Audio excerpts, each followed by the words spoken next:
Hello, everyone. My name is Ms. Brito, and I am your communications instructor. This course is designed to effectively describe verbal and nonverbal communication skills, interpret verbal and nonverbal communication critically, differentiate between communication styles used in social and professional contexts. So a lot of our assignments will be either video recording, writing a formal paper, and just practicing effective presentation techniques. So let's go ahead and get started. For chapter 1 is communicating for professional success. And in this chapter, we will be summarizing the 6 principles of communication, describe the principal elements of communication, illustrate the principles of effective communication in professional networks, explain credibility and identify the communication skills it embodies, and summarize the characteristics of competent communicators. To understand how communication works, it is helpful to consider 6 key principles that shape the way we think about communication in our professional and personal lives. Becoming an effective communicator begins with understanding what communication is and how it works. So to jump right into the 6 principles, the first one is we use our communication to meet many needs: relational needs, identity needs, informational needs, and instrumental needs. Relational needs are our needs to form and maintain personal and professional relationships. Identity needs are our needs that shape the way we portray ourselves to others. Informational needs are our needs to gather information, and instrumental needs are our practical everyday needs. Our key principle number 2 is rules. Communication is governed by rules. Some communication rules are explicit rules. Explicit rules are rules that have been clearly articulated, whereas implicit rules are rules that almost everyone in a social group knows and follows, even though no one has formally expressed them. Number 3 is forms. Verbal communication is the use of words to communicate. Words are the building blocks of language, a structured system of symbols used for communicating meaning. Many of the messages we exchange with others take form of nonverbal communication. Those behaviors and characteristics that convey meanings without the use of words. Nonverbal communication is sometimes referred to as body language, to reflect the idea that we can talk about our gestures, facial expressions, use of touch, and other behaviors.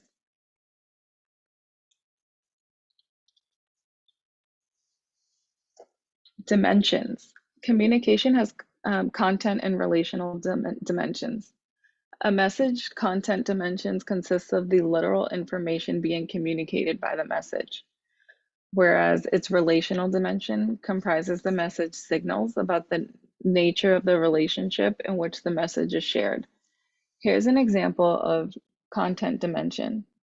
When your office mate says, "The printer is out of paper again," the content dimension of the message is that you have no paper left.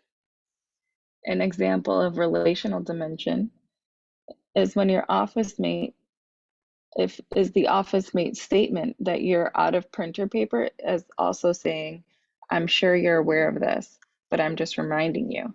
Or perhaps, "I'm irritated that you never replace the paper when it runs out." Even though these messages were never spoken, we often infer messages about our relationships from the tone and manner in which they are made.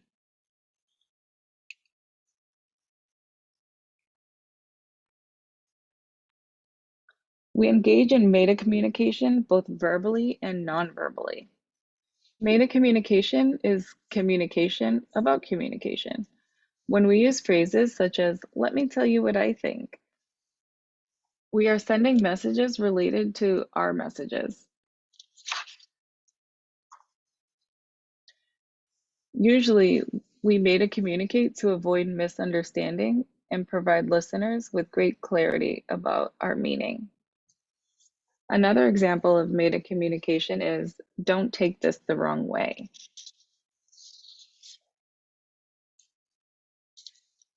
And lastly, we have meaning. A word is a symbol or representation of an idea, but the word itself isn't the idea of the meaning. The meaning of words comes from the people and the groups who use them.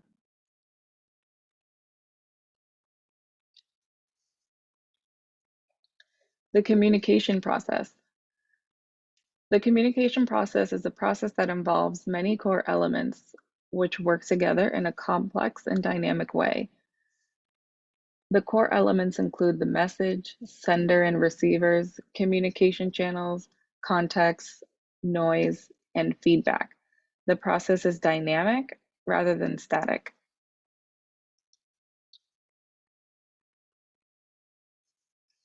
In this model, the message, sender and receivers, communication channels, context, noise, and feedback all interact to create the communication process.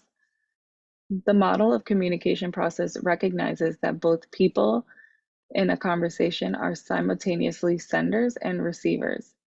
The message is in the middle and it goes left and right on either sides of the sources, which are the receivers who encode and decode. Each one of them sends feedback out through a channel. There is noise all around and context on either sides of the sources. The elements of communication process. Communication begins with a message, the verbal and nonverbal behaviors to which people give meaning. When you formulate a message to convey to someone else, you act as a sender, and you encode your message by putting it into the form of language or nonverbal behavior. The receiver is the person who decodes or interprets a message. Each message must be conveyed via a specific communication channel or pathway. The communication context is the physical and psychological environment in which the message is communicated. Anything that interferes with the receiver's ability to understand a message is noise, whereas feedback constitutes a receiver's verbal and nonverbal reactions to the message. Finally, the communication process is dynamic or constantly changing and evolving.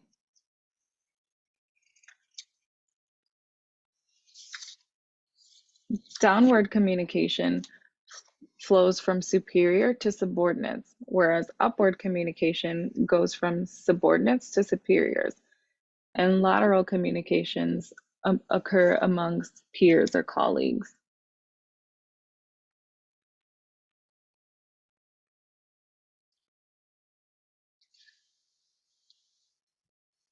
Informal communication is communication that is relatively unbound by protocols, rules, structures, or politeness. Networkers use informal communication, multiple communication channels, and broad professional networks to communicate.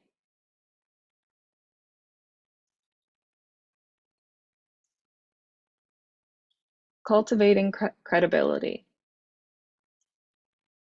Credibility is at the core of effective communication, and professionals seek to develop and foster credibility whenever they communicate.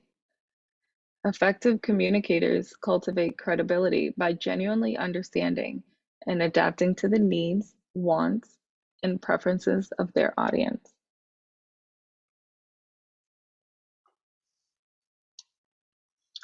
Credible communicators know they must build trust and develop rapport, which is a sense of harmony, goodwill, and caring among people.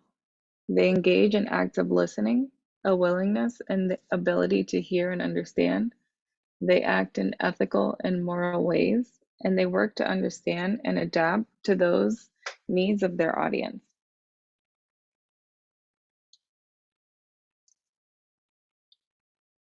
Communication is effective if it achieves its goals, and it's appropriate if it observes the implicit and explicit rules and expectation that apply in any given situation.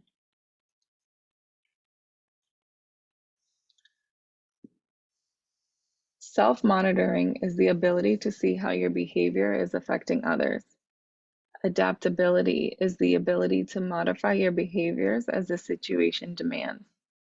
Cognitive complexity is the ability to consider a variety of explanations and understand a given situation in multiple ways. Empathy is your skill at identifying and feeling what others around you are feeling. Emotional intelligence is the ability to understand, express, and manage emotions, and use emotion to facilitate thought. Finally, having ethics is the ability to treat people fairly, communicate honestly, and avoid immoral or unethical behavior.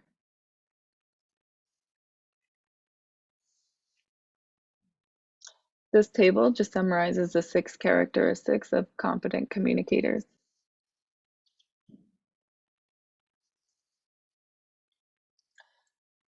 So the chapter takeaways. This chapter is focused on attention on understanding the communication process, communicating in professional networks, cultivating credibility, and identifying the characteristics of successful communicators. And that's it for chapter 1, and I'll see you guys for chapter 2.